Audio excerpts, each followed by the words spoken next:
പാലക്കാട് നെന്മാറ ഇരട്ട കൊലപാതക കേസിൽ 15 ദിവസത്തിനുള്ളിൽ കുറ്റപത്രം സമർപ്പിക്കുമെന്ന് അന്വേഷണ സംഘം. കേസിലെ സാക്ഷികളുടെ രഹസ്യമൊഴി രേഖപ്പെടുത്തിയതിനു ശേഷം പ്രതി ചെന്താമരയ്ക്കെതിരെ ശക്തമായ കുറ്റപത്രം സമർപ്പിക്കാനാണ് പോലീസിന്റെ തീരുമാനം.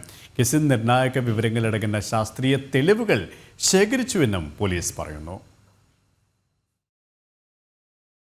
നാടിനെ നടുക്കിയ നെന്മാറ ഇരട്ട കൊലപാതക കേസിൽ ഈ മാസം 20-ന് മുൻപ് കുറ്റപത്രം സമർപ്പിക്കാൻ ഒരുങ്ങുകയാണ് അന്വേഷണ സംഘം.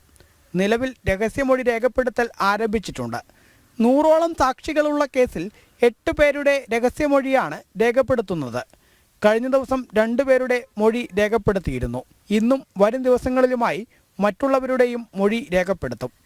സാക്ഷികൾ കൂറുമാറുന്നതിനും മൊഴി മാറ്റുന്നതിനുമുള്ള സാധ്യതകൾ പരിഗണിച്ചാണ് രഹസ്യമൊഴി രേഖപ്പെടുത്തുന്നത്.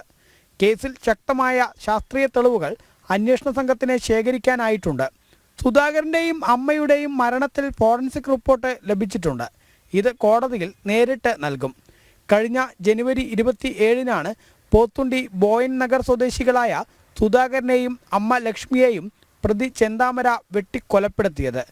മുൻവൈരാഗ്യത്തിൻ്റെ പേരിൽ സുധാകരൻ്റെ ഭാര്യ സജിതയെ കൊലപ്പെടുത്തിയ കേസിൽ ജാമ്യത്തിലിറങ്ങിയ ശേഷമായിരുന്നു ഇരട്ട കൊലപാതകം. അതേസമയം സജിത വധക്കേസ് ഈ മാസം 15-ന് കോടതി പരിഗണിക്കും. കേസിൽ DNA പരിശോധനാ ഫലം ഒഴികെയുള്ള ശാസ്ത്രീയ പരിശോധനാ ഫലങ്ങൾ ലഭ്യമായിട്ടുണ്ട്. ഒരാഴ്ചക്കകം ഇതുകൂടി ലഭിക്കുമെന്നാണ് കണക്കുകൂട്ടുന്നത്.